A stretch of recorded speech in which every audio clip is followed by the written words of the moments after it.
Hello, it's me, James, coming to you again with a weekly message of encouragement and hope. At least that's my plan when I sit down here every week. I like to begin by reminding you of something that's very important and core to the message I believe God has given me to share, which is you are infinitely precious and unconditionally loved for the gift you already are. It's not about earning a spot. It's not about earning God's love. You are already loved unconditionally, and you're already infinitely precious. And I chose that word, or the universe gave me that word, infinitely, on purpose, because infinity is immeasurable. And so it is that your preciousness cannot be measured. It is beyond measure. So there's no need to spend a lot of time comparing yourself with anyone else, or yourself with yesterday, or what you hope to be your future self. No comparisons are necessary. Right now, you're precious, a gift, just like I talked about your being a gift last week. This week, I've been pondering an image that comes to us from a very popular section of Scripture, 1 Corinthians 13. Yes, often called the love chapter. But as we get later in that particular chapter, we find that the apostle, in writing about love, says, now we see in a mirror dimly or uncertainly or in a shadowy way. We can't truly see fully.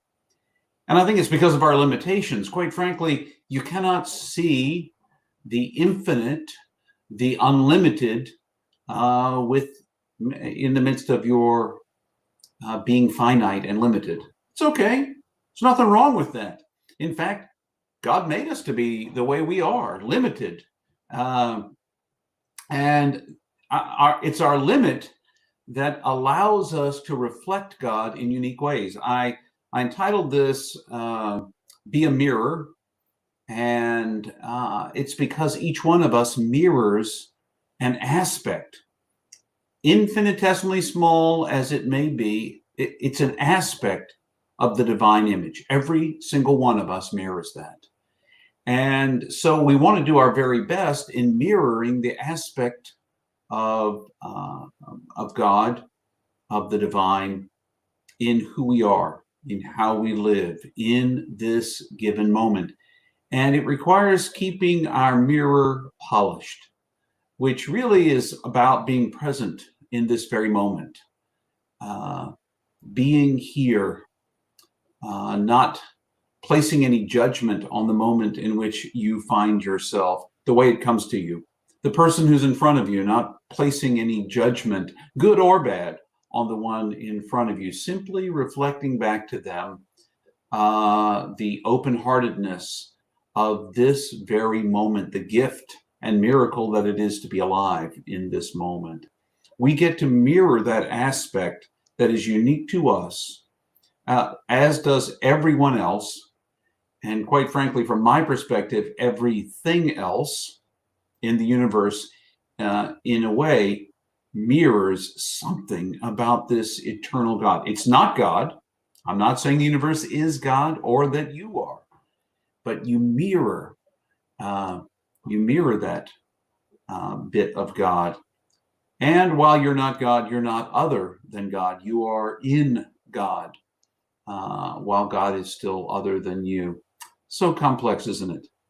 In each and every moment, we get to reflect what we've been given to reflect.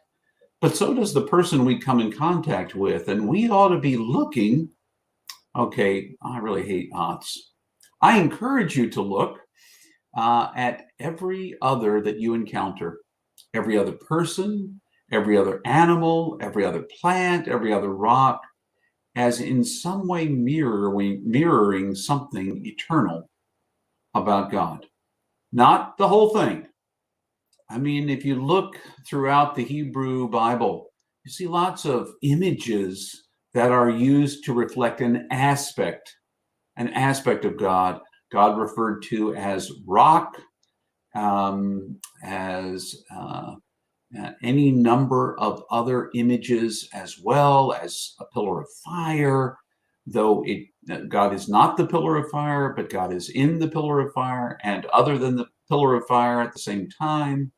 All of that, all of these images speak in some way, in a unique and irrepeatable way, about this aspect of our infinite God.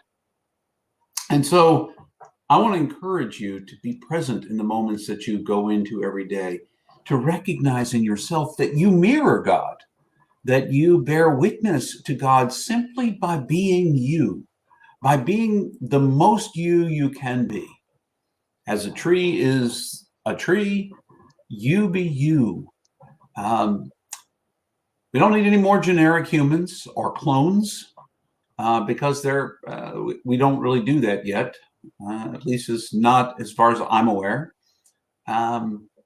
What we do need is people who are the best reflection of themselves they can be. It requires kind of a polishing of the mirror, paying attention to what's rising up in you, and being present in the moment with the one in front of you, recognizing that just as you reflect to them Christ, they reflect to you the same.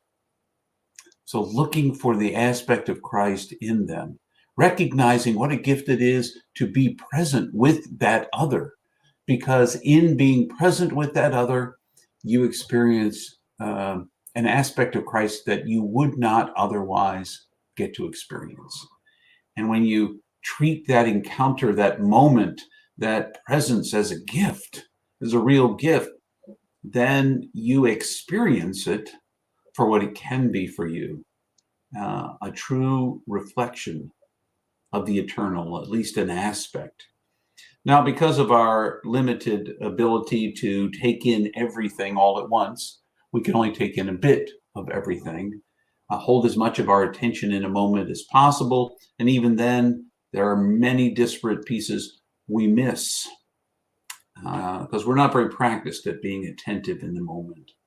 But if we get practiced in attending to the moment through practices like contemplation, meditation, Lectio Divina, any number of other practices, you can bring yourself back to this moment, back to this precious moment with another. Whether that other is me coming to you on this video or with some other in your life, treat it as the gift, the miracle that it is. And remember that you are a gift and a miracle, just as you are, for you are infinitely precious and unconditionally loved for the gift you already are. Keep that in mind as you try to mirror this eternal image in the aspect that you bring.